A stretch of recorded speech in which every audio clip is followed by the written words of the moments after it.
ভাই কথা বলতে পারি? হ্যাঁ। কেমন আছেন? এই তো মন খারাপ? একটু খারাপ। না, অনেকক্ষণ দেখতেছি একা একা দাঁড়িয়ে আছেন। হ্যাঁ, অনেকক্ষণ দাঁড়িয়ে আছি। কি হয়েছে? কিছু না, একটু মন খারাপ, কোন একটা মানুষের কথা ভাবছি। বলা যাবে?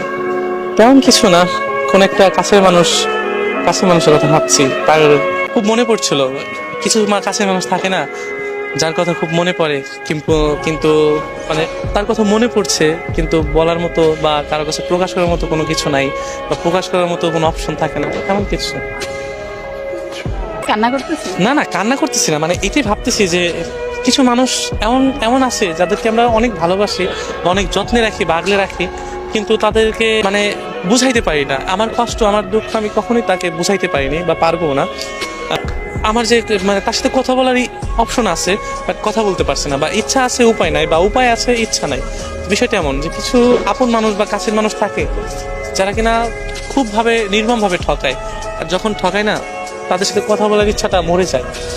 তাই আমার ক্ষেত্রে এটা হয়েছে, দাঁড়ায় দাঁড়ায় তার কথা ভাবছি যে মানুষটাকে কত আগলে রেখেছি, কত ভালো জেনেছি বা ভালোবেসেছি, কিন্তু তাকে আজ ইচ্ছা থাকতেও অপশন নাই, বা অপশন আছে বাট কোনো ইচ্ছা নাই, এমন হয়েছে। যখন কাছের মানুষ অন্য পুরুষে আসক্ত হয়ে যায় না, তখন এই ইচ্ছাটা না মরে যায়। যে কাছের মানুষটা যখন অন্য পুরুষে আসক্ত হয়ে যায় বা 12 পুরুষে আসক্ত হয়ে যায়, তখন প্রথম হয়তো বুঝতে পারিনি, যখন পরে বুঝতে পারি, তখন বুকের বাঁ পাশে এক বুক কষ্ট নেমে আসে, যেটা আমি বা আমার মতো পুরুষ যারা আছে তারা কাউকে বোঝাতে পারবে না, বা কেউ কখনো বুঝাইতে পারবে না।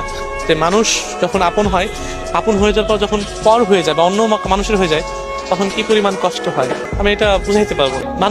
মানুষগুলা খুব দামি হয়, জানেন? যে যে যখন তাকে ভালোবাসি বা ভালো জানি বা ভালো রাখার চেষ্টা করি, তখন ওই মানুষগুলা এমন ভাবে নিখুঁত অভিনয় করে যেটা হয়তো বলে বোঝাতে পারবো না বা সম্ভব না। আর তার কাছ থেকে এমন ভাবে ঠকেছি, প্রকাশ করার মতো না, কারো কাছে প্রকাশ করব সেটাও না। এই জন্য নীরবে কষ্ট পাওয়া ছাড়া কোনো উপায় নাই, বা একাই ভাবি। সে বড় কথা কি, যে ওই মানুষগুলাকে একটা কথা বলতে চাই যে শখের মানুষ হয়ে থেকো সারা জীবন, কখনো কাউকে কষ্ট দিও না। আর 12 পুরুষে আসক্ত না হয়ে এক পুরুষে আসক্ত হও। দেখো, ভালোবাসা অনেক সুন্দর। তোমাকে ভালোবেসে কেউ নীরবে কষ্ট পাবে, সেটা হয়তো দুনিয়া সহ্য করলেও সৃষ্টিকর্তা কখনো সহ্য করবে না। আমি আজ এখানে নীরবে কষ্ট পাচ্ছি, হয়তো সেটা আপনার চোখে বা আরো 2-1জনের চোখে পড়েছে।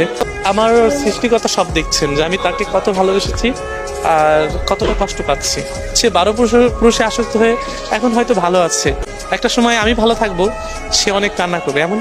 এমনটা কিন্তু প্রকৃতির নিয়ম। আমার দুঃখের কথা কি বলবো, তার জন্য বুকের বাপাস আমার খুব কষ্ট হয়। আর কষ্ট হলেও এখন প্রকাশ করার মতো কিছু নাই, আর প্রকাশ করলেও বোঝার মতো কেউ নেই। 12 পুরুষে আসক্ত হয়ে কোনো লাভ নেই। ভালোবাসা সুন্দর, তবে যদি ভালোবাসার মানুষটা সঠিক হয়।